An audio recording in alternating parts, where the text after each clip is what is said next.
High Admiral Kexlar of the Zoraxian Empire stood motionless on the command deck of the Eternal Dominion, his crystalline exoskeleton reflecting the harsh light of nearby stars.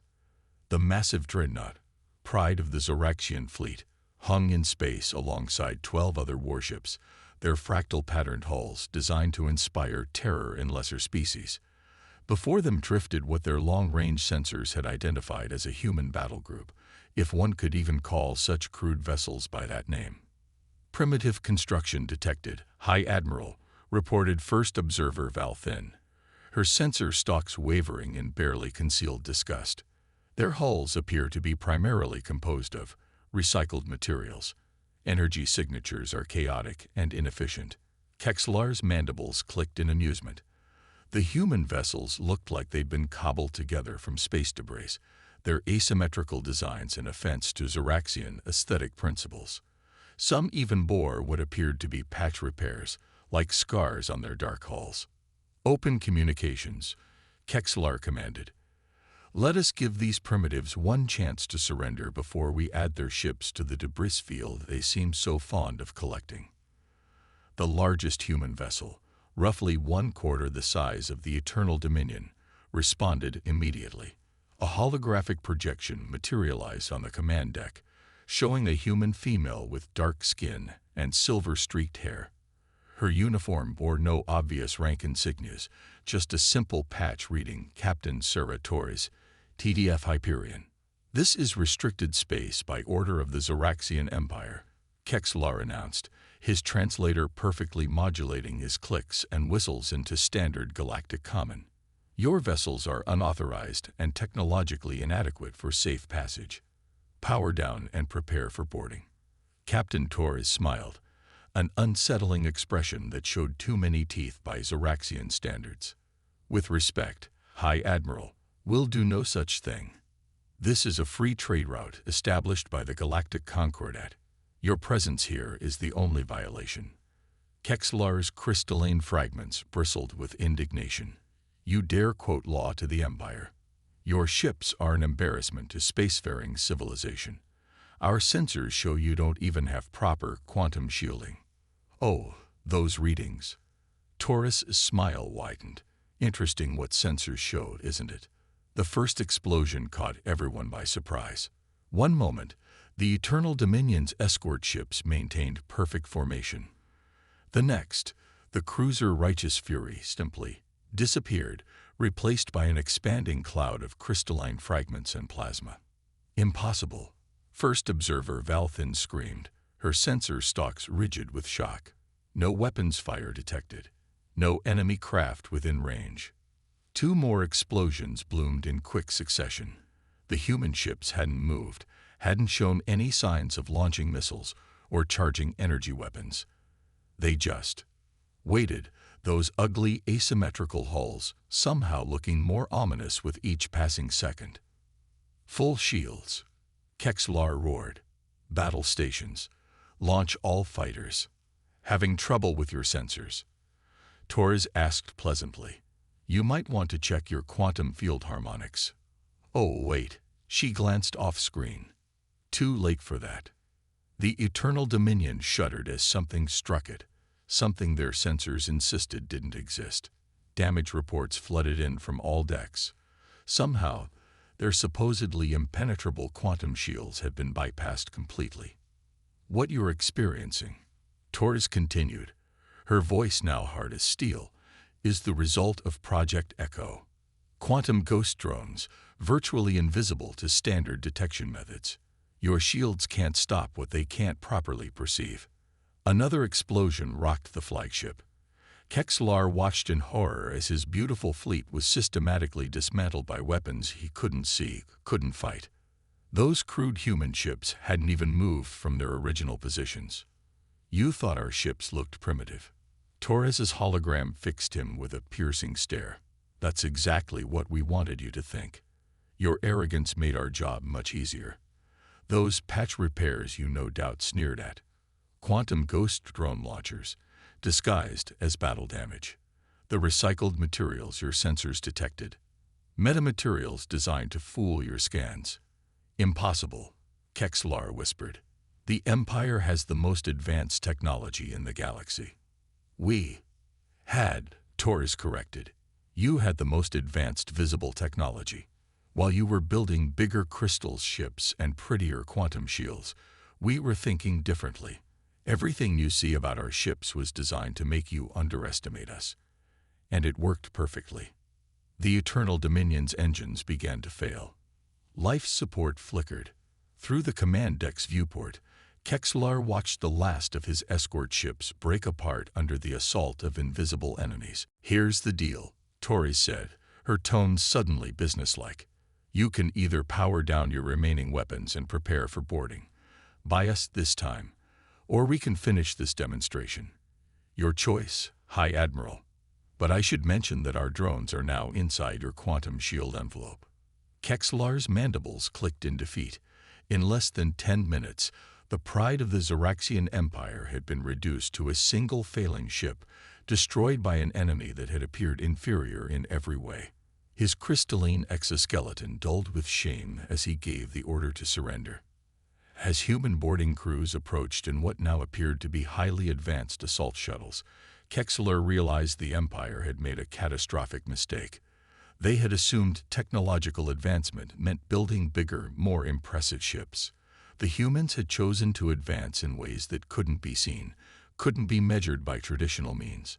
The last thing he saw before being taken into custody was Captain Torres's final transmission. "Welcome to the future, High Admiral. It's not always as pretty as you might expect." News of the Eternal Dominion's defeat spread through Zeraxian space like a quantum cascade failure. The Empire's response was swift and predictable. They assembled the largest battle fleet in their history, 300 capital ships, each bristling with newly modified sensors and weaponry, gathered at the edge of the contested sector. Grand Marshal Zixera, newly appointed after Kexlar's disgrace, had learned from her predecessor's mistake. Her flagship, the Unyielding Truth, carried prototype sensor arrays specifically designed to detect the humans' quantum ghost drones. The Empire would not be fooled twice. What troubled her more than the military defeat was the complete silence that followed. The human ships had vanished, leaving no trace of their passage except the debris of Kexlar's fleet. More disturbing still were the reports from occupied worlds along the Empire's borders, reports of entire Zeraxian garrisons simply disappearing. "Status report," Zixera commanded, her crystalline form carefully positioned to project authority to her nervous crew. "All ships report ready, Grand Marshal," her tactical officer responded. "Enhanced sensor networks are fully operational. No anomalous readings detected within a light-year radius." Zixera's mandibles clicked thoughtfully. "And the garrison at Colony 7? Still no contact. Last transmission was 48 hours ago. Standard check-in, nothing unusual reported." A strategic display materialized before her, showing the positioning of every ship in her fleet. They maintained a perfect defensive sphere, sensors overlapping, leaving no blind spots. Let the humans try their tricks now. The first indication that something was wrong came not from their sophisticated sensor arrays, but from a junior communications officer. "Grand Marshal," he called out, sensor stalks twitching. "I'm detecting unusual patterns in our standard background radiation readings." "Explain," Zixera demanded. "The patterns. They're repeating, like an echo." But the officer's voice trailed off as realization struck. "They're not real-time readings. We're seeing recorded data." Zixera's crystalline exterior darkened with alarm. "All ships, emergency protocols. Our sensor feeds have been."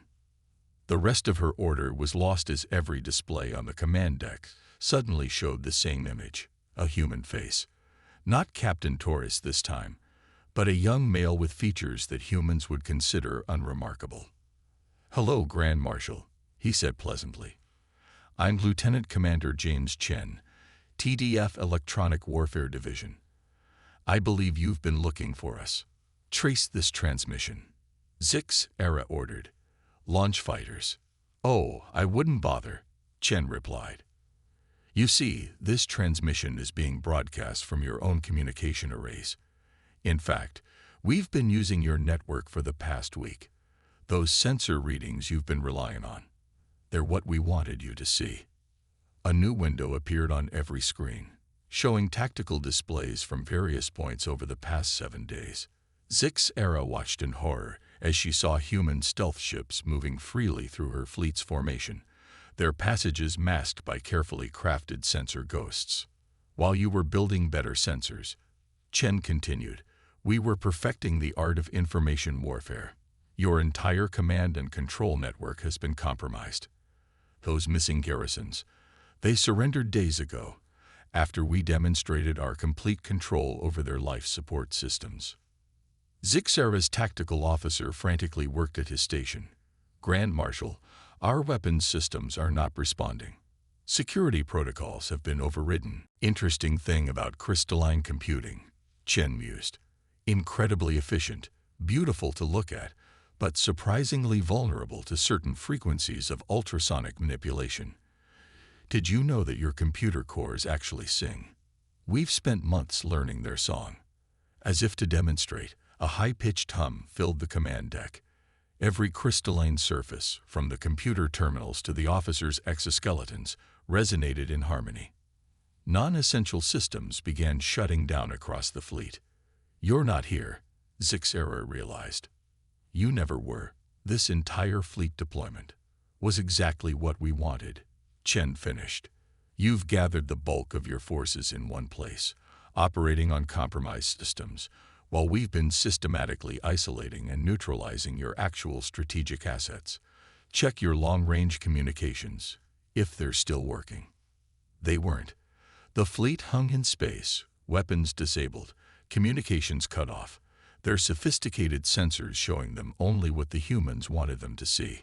The Empire prides itself on power through superior technology, Chen said. But you forgot something crucial. Technology is only as secure as the information flowing through it. You built bigger ships, better weapons, stronger shields. We learned to turn them all against you. A new set of coordinates appeared on their navigation systems, coordinates for a surrender point where the fleet would be disarmed and processed. Your choice, Grand Marshal, Chen concluded. You can either accept reality and save your crews, or we can demonstrate just how completely we control your ship's life support systems. Either way, the age of the Galactic Empire ends today. As Zixera gave the order to comply, she finally understood the true nature of human superiority. The Empire had built its power on visible strength, on technology that could be seen and feared. Humanity had chosen a different path, mastering the invisible realm of information itself. The mighty fleet, pride of the Empire, limped toward its surrender point, defeated not by superior firepower or better ships, but by an enemy who had turned their own technological arrogance into a weapon against them. The war room deep within the Imperial Palace on Zorax Prime hummed with tension. Supreme Commander Nixbol, last of the Empire's high command still in power, faced the assembled emergency council. The crystalline chamber, once a symbol of Zoraxian superiority, now felt like a tomb for their ambitions. The humans have pushed too far, Nixbol declared, her exoskeleton deliberately dull to show the gravity of the situation. 2 fleets lost, 15 colonies isolated, and our most secure networks compromised. But they have finally made a mistake. They've revealed their true strategy. The tactical display showed their remaining forces, now stripped of their quantum crystal technology and relying on obsolete but unhackable analog systems. Primitive, but at least they could trust the data. The humans don't fight like warriors, she continued. They fight like viruses. They infect, they spread, they corrupt. So we will adapt. We will become immune. A new hologram appeared, showing modified Zoraxian ships. Gone were the elegant crystalline structures and sophisticated quantum networks. These vessels looked brutal, practical, with redundant systems and isolated command structures. 60 years of technological advancement, abandoned, one council member lamented, returning to primitive computing and mechanical controls. The humans have reduced us to their level. No, Nexvol corrected. They forced us to think differently. Our greatest weakness wasn't our technology, it was our reliance on it. Our arrogance in believing that advancement only moved in one direction. The doors to the war room suddenly sealed themselves. Emergency lighting bathed the chamber in red. "What is the meaning of this?" demanded a council member, rising from his seat. A familiar human voice filled the chamber. "Good evening, Supreme Commander." Captain Torres's hologram materialized in the center of the room. "I hope we're not interrupting anything important." "How?" Nexvol's mandibles clicked in fury. "This chamber is isolated. There are no network connections." "Funny thing about crystalline architecture," Torres replied, gesturing at the walls around them. "It's not just your computers that can carry signals. Your entire civilization is built on technology that can be turned into a transmitter with the right resonance." The walls of the chamber began to hum, a deep vibration that set every Zoraxian's exoskeleton on edge. "You see," Torres continued, "while you were analyzing our tactics, stripping down your ships, and planning your immune response, we were thinking bigger. Your entire planet is one giant crystalline network. You just never realized it could be activated." Displays around the room flickered to life, showing human ships emerging from stealth throughout the Zoraxian home system. Not the crude vessels they'd first encountered, nor even the stealthy attackers that had decimated their fleets. These ships were elegant, their hulls incorporating the same crystalline technology the Zoraxians had thought uniquely their own. "We didn't just study how to defeat your technology," Torres explained. "We learned how to master it, improve it, and combine it with our own innovations. Those first encounters, we were mapping your responses, understanding your paradigms, and preparing for this moment." Nexvol watched in stunned silence as reports flooded in from across the planet. Every crystal spire, every quantum network node, every piece of advanced technology was now responding to human control signals. "Your people's obsession with crystalline technology created an entire civilization connected in ways you never imagined," Torres continued. "You built your empire on the assumption that no one could match your mastery of crystal engineering. But you never asked what would happen if someone surpassed it." The tactical display updated, showing human forces taking control of key infrastructure across the planet without firing a shot. Through the resonating crystal networks, they could shut down or activate any system at will. "This is impossible," one council member whispered. "Our understanding of crystal technology is the result of millennia of development. And humanity's greatest strength," Torres replied, "is our ability to look at old problems in new ways. We didn't try to match your millennia of development. We found the shortcuts, the connections you never saw, the potential you never realized." She turned to face Nexvol directly. "Your civilization isn't under attack, Supreme Commander. It's under upgrade. The only question is whether you'll be part of the transition or resist it." Nexvol's exoskeleton shifted colors rapidly as she processed the implications. The humans hadn't just defeated their military. They'd fundamentally understood and surpassed the very foundation of Zoraxian civilization. "What are your terms?" she asked finally. "The same as they've always been," Torres answered. "Cooperation, exchange of knowledge, equal partnership in building something greater than either of our civilizations could achieve alone. You saw our first ships and thought us primitive. Look again, Supreme Commander.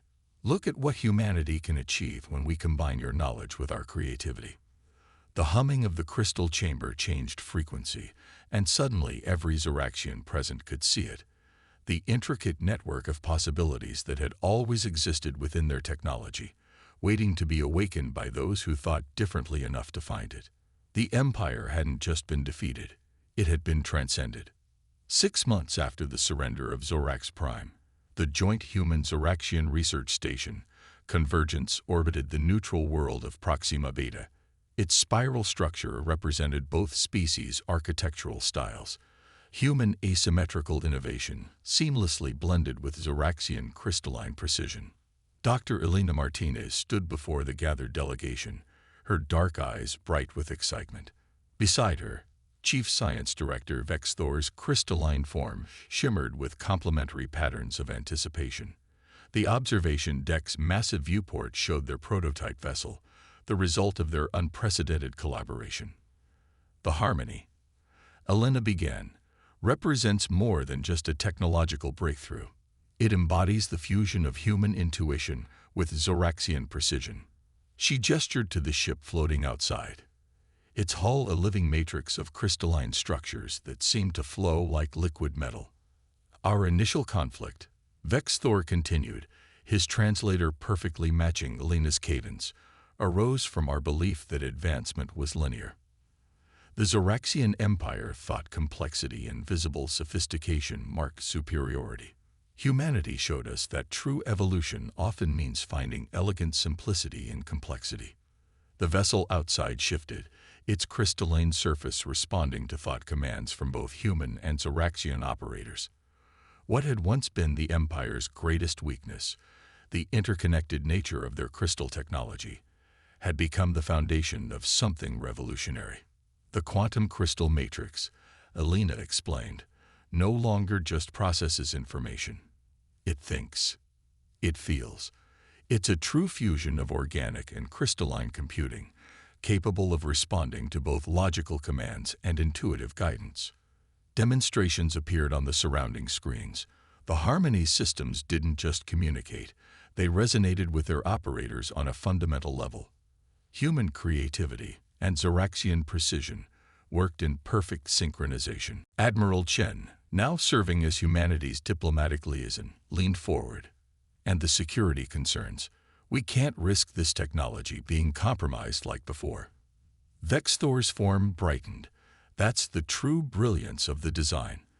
The neural crystal interface requires both human intuition and Zoraxian crystalline harmonics to function. Neither species can fully operate it alone. We've turned our greatest vulnerability into the ultimate security measure. A holographic simulation demonstrated the principle. The ship's systems operated on multiple levels simultaneously, human neural patterns interweaving with Zoraxian crystal frequencies to create something entirely new. But the implications go far beyond security, Elena added. We've discovered that the crystal matrices can learn, adapt, and evolve based on the combined input of both species. Each ship becomes unique, shaped by the specific harmony between its human and Zoraxian crew. The viewport shifted to show the construction yards beyond, where dozens more hybrid vessels were taking shape, each one slightly different, evolved from the lessons learned from its predecessors. We thought we were building better ships, Vexthor said, his voice carrying a note of wonder that the translator perfectly conveyed. Instead, we're growing them. Each vessel is a living example of what our species can achieve together. A junior human technician burst into the chamber, her face flushed with excitement. Dr. Martinez. Director Vexthor. The Harmony just passed the quantum barrier test. The crystal matrix. It's achieving resonance frequencies we never thought possible. The gathered delegates rushed to the viewport. The Harmony's hull now pulsed with patterns of light that seemed to bend the very fabric of space around it. The crystal matrix wasn't just processing data, it was singing in harmonies that transcended normal physics.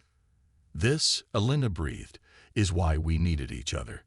Zoraxian precision gives structure to human intuition. Human creativity unleashes the true potential of Zoraxian technology. Apart, we were stuck in our own paradigms. Together, Vexthor finished, we're rewriting the laws of what's possible. The implications weren't lost on anyone present. The Harmony represented more than a technological breakthrough. It was proof that the greatest advances come not from domination or competition, but from the willingness to learn from those who think differently. Admiral Chen smiled, remembering the early days of the conflict. From enemies to essential partners in half a year. I don't think either of our species could have predicted this outcome. That's exactly the point, Elena replied, watching the Harmony's crystal matrix pulse with new possibilities. The best breakthroughs are the ones you can't predict, the ones that only become possible when you're willing to completely change your perspective. As if in response, the Harmony's crystal hull sang a new harmony, a perfect blend of human and Zoraxian frequencies that promised to carry both species into a future neither could have achieved alone. 5 years after the launch of the Harmony, the joint human-Zoraxian exploration fleet gathered at the edge of known space. 50 ships, each a unique fusion of both species' technology and philosophy, formed a breathtaking constellation against the backdrop of an unexplored galaxy. Captain Sarah Torres, now fleet commander of the expedition, stood on the bridge of the Harmony Prime. Her first officer, Rix Tell, no longer needed a translator. Years of mineral crystal synchronization had given both of them an understanding that transcended traditional language. Fleet status, Torres asked, watching the crystal displays pulse with living data. All ships report ready, Rix Tell responded, his crystalline form resonating with the ship's systems. The new generation of neural matrices has fully integrated with all crews. We're seeing synchronization levels that would have been impossible even a year ago. The bridge itself had evolved, no longer strictly human or Zoraxian in design. Crystalline surfaces flowed organically, responding to both thought and touch.